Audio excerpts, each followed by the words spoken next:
Villains of the Sean Connery Bond era.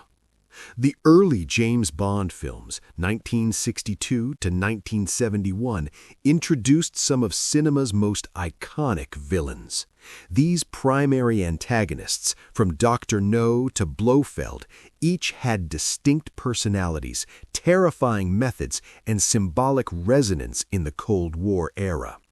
Below, we explore the main villains from the Connery films, examining who they are, how they scheme, what makes them frightening, and their cultural significance at the time of release. Dr. Julius No, Dr. No, 1962. Dr. Julius No is a brilliant yet cold-hearted scientist, the very first Bond supervillain. On his secluded Caribbean island, he plots to disrupt the U.S. space program. Born to a German missionary and a Chinese woman, he was shunned by both East and West, driving him to join the independent terror network Spectre. His prosthetic metal hands, the result of a radiation accident, give him crushing strength and a mechanical, eerie calm. Dr. No is a megalomaniac who considers himself a superior intellect. He speaks softly, moves slowly, and believes that human morality is a weakness. His plan is sabotage, using a nuclear-powered radio beam to topple American rockets at Cape Canaveral. Dismissed by both superpowers, he decides to make them pay by proving that Spectre's technology can control the balance of power. His underground lair on Crab Key is a fusion of luxury and menace, an atomic reactor surrounded by stolen art, high-tech control rooms, and shark tanks. Dr. No rules his domain with quiet cruelty, commanding subordinates through fear. Even his hospitality toward Bond at dinner is part of his manipulation. When Bond refuses to join Spectre, he coolly sentences him to death. What makes Dr. No frightening is his emotionless intellect. His metal hands symbolize both his power and his detachment from humanity. He doesn't kill out of anger, he kills because it is efficient. He embodies the fear of the atomic age, science divorced from conscience. Released at the height of the space race, Dr. No reflected Cold War anxiety about rogue scientists and technological power slipping beyond national control.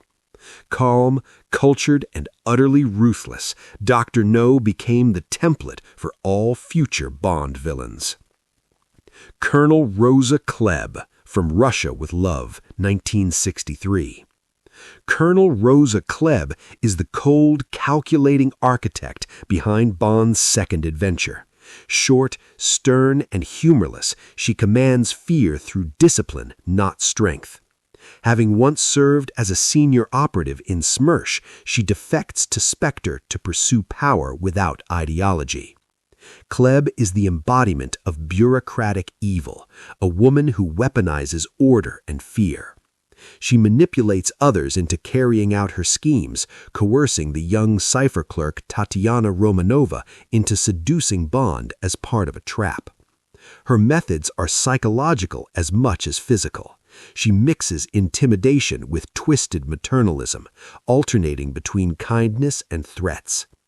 Her intelligence is formidable.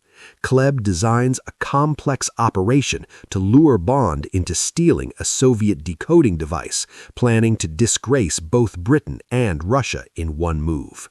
She is a master manipulator who relies on spies, disguises, and subterfuge rather than brute force.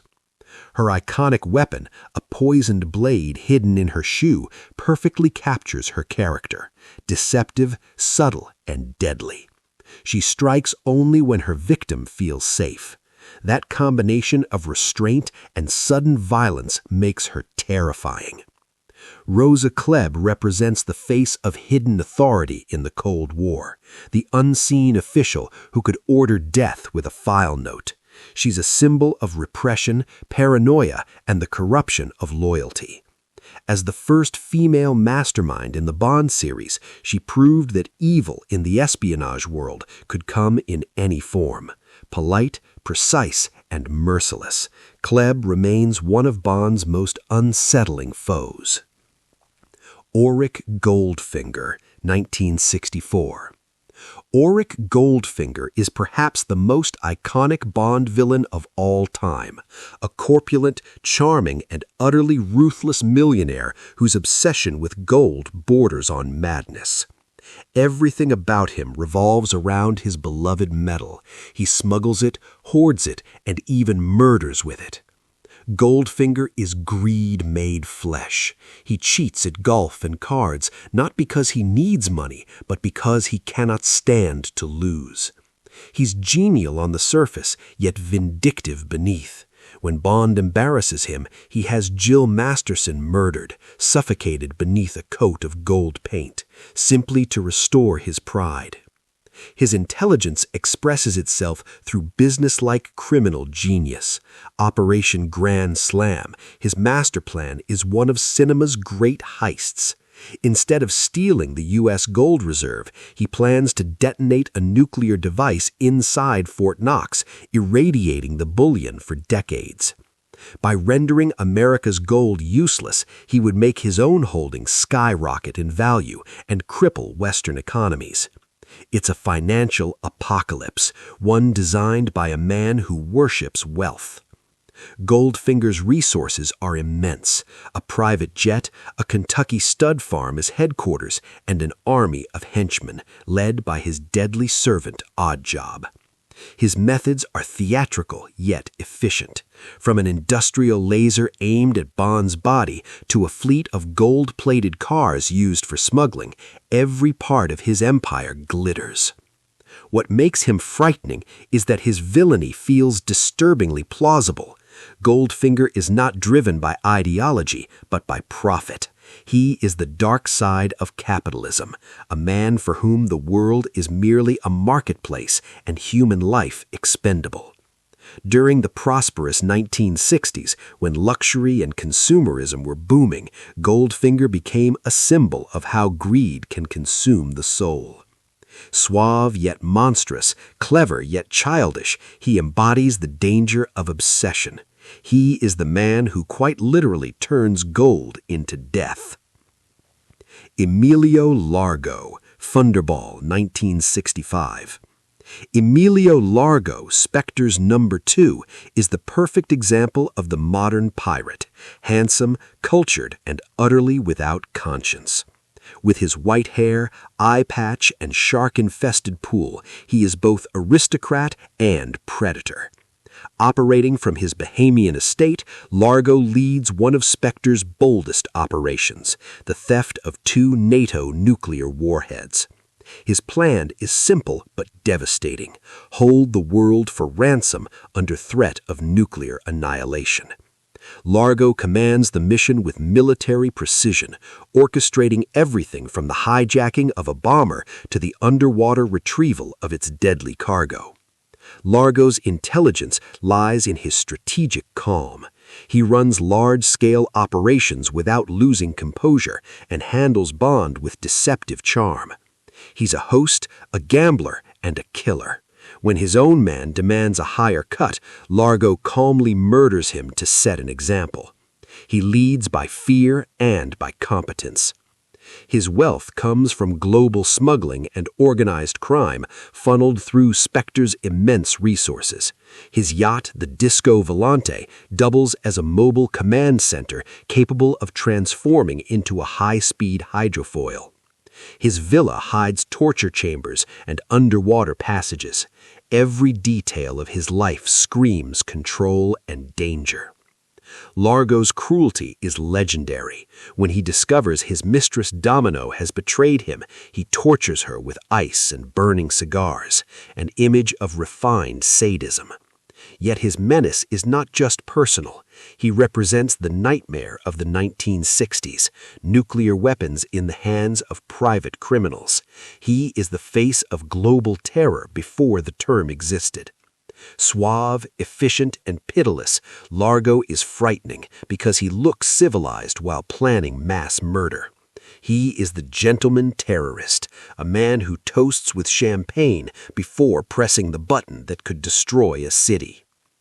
Ernst Stavro Blofeld, you only live twice, and diamonds are forever.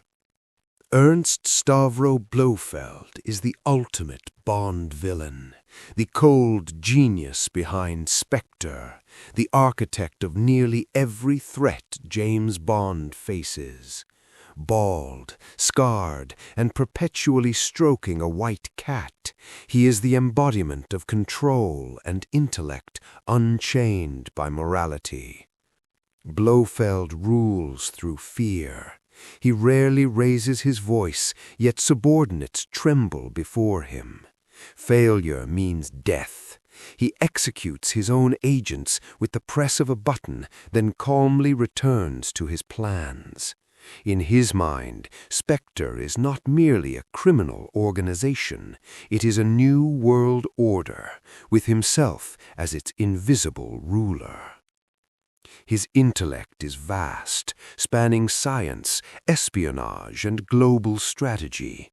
Blofeld's schemes grow ever more ambitious, hijacking spacecraft to ignite World War III or using a diamond-powered satellite to vaporize cities from orbit.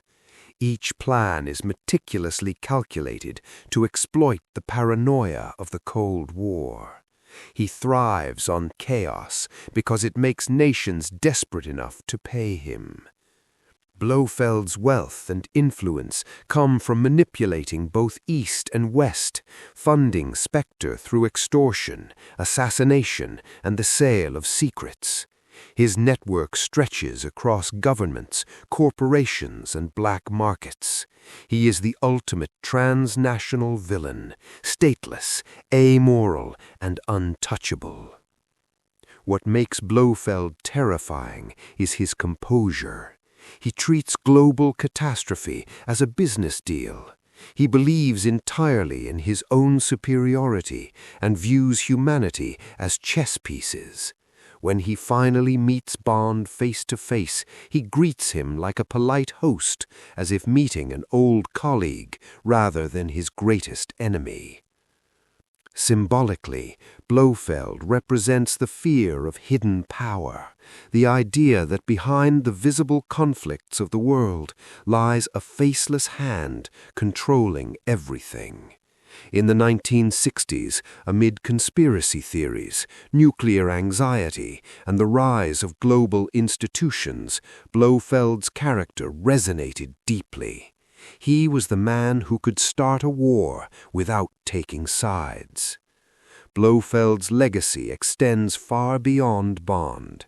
He defined the archetype of the mastermind, calm, elegant, and inhumanly cold.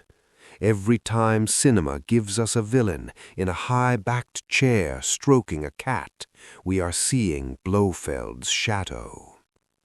Closing reflection. Each of these villains represents a different aspect of human fear and ambition.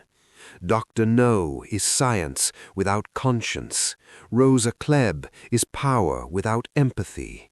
Goldfinger is wealth without restraint. Largo is control without morality. Blofeld is intellect without soul.